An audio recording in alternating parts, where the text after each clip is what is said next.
you've got an online shop and you've put some lovely products on there and you've put your product descriptions, you might have a couple of images, but you might be finding that people are visiting but not necessarily buying from you.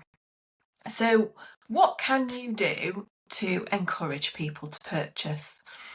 In this video, we're going to look at how to use product images and video to encourage people to buy from you, to get more sales from your online shop. So we're going to look at, specifically in this video, what you can do to images. How can you encourage someone to buy through your images that you use? You might want to save this video so you can watch it later, or add it to your downloads so you can come back to it. And comment below and let me know where you are on your e-commerce journey. I'd love to know where you're up to. Are you new? Are you a new shop? Or have you been going a while and you're just looking for some refreshers and some tips to help you? I'm Jill, by the way. My business is Cherry Marketing and I work with businesses to help them get more sales from their online stores. I work with retailers and I also work with manufacturers who want to supply online retailers and retailers on the high street too. I'm all about creating marketing that's going to be worthwhile. It's going to hit your audience and it's going to get you the results that you're after. So we know that you need text for your descriptions. It's something that people use, isn't it, on their products. Those keywords that you can use, which are great for search engine optimization or SEO. But people don't buy anymore through reading through descriptions, or not often anyway. They like to have a look at images and video. The more that they can easily flip through and have a look, the easier the decision is for them to make a purchase. So here are my tips. I've got 5 tips of things you can do to your images to make it easy for people to make a decision. So first of all, I've got this example of a Hessian summer bag. Now I just searched for it. There's loads of them on the internet. How are you going to make someone, if they click on your product, how are you going to get them to buy from you? So as an example, here's one I found online. Hessian summer bag. Yeah, it's sold out. Just ignore that for now. So you've got 4 different images of it. You've got some on a brick wall and you've got some with a person holding it, kind of in the summer. But what else could you do? Yeah, you might be able to picture yourself with that bag. But what you want to be able to do is figure out how big is it? What could I put in it? Is it going to suit the needs of what I'm trying to achieve? What I'm wanting it for, basically.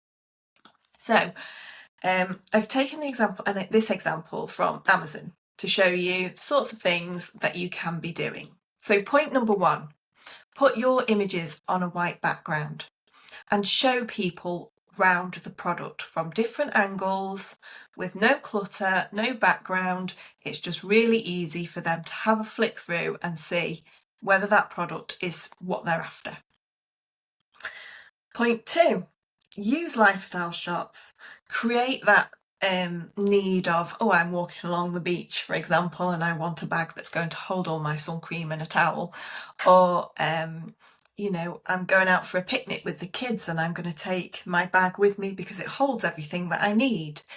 Create that lifestyle shot that they what are they going to be using that product for?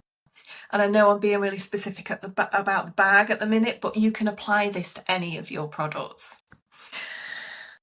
The third thing I would suggest is have images with dimensions displayed on them, because then you can figure out whether that product is the size that you want it to be.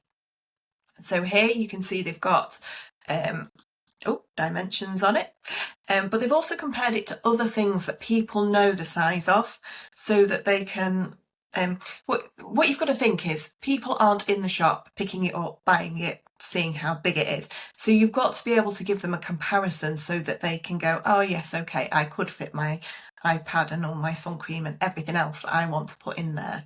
Or maybe you can't, maybe it's not big enough, but at least you'd be able to weigh it up from looking at the images. So if you don't have sizes on there, it's probably worth you adding them over the top, and you can easily add text and dimensions and things in Canva.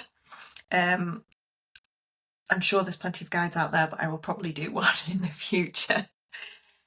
The fourth point I would make is add your key points about the product onto your images. So, for example, this one's got an internal pocket, it's got a soft lining,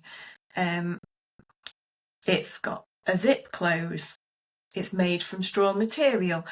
What you want to be doing here is answering any questions people might have about your product.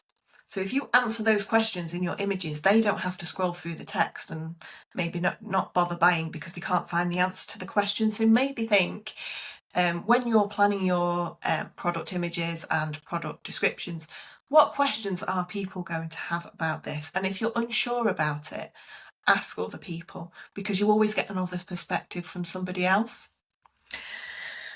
And the fifth point I would make is use video. Video is massive. People they consume it. That's how they make decisions. So this video, for example, shows someone wearing the bag. Are they in an office? I think they're probably in an office. Shows them hanging, shows what the straps are like. It's basically giving you an overview of what it's like so that people can see. If you have a product that people have to know how to use it, put a how to use it video on there, because before they buy it, they then know, actually, I'm going to be able to use it easily. So they're my 5 key points that I would use when you're creating product images for your online shop. If you've got any questions, just drop them in the comments. I'd love to help. Feel free to follow me on my social media channels, and you can find a link above to my mentoring sessions if you want some help.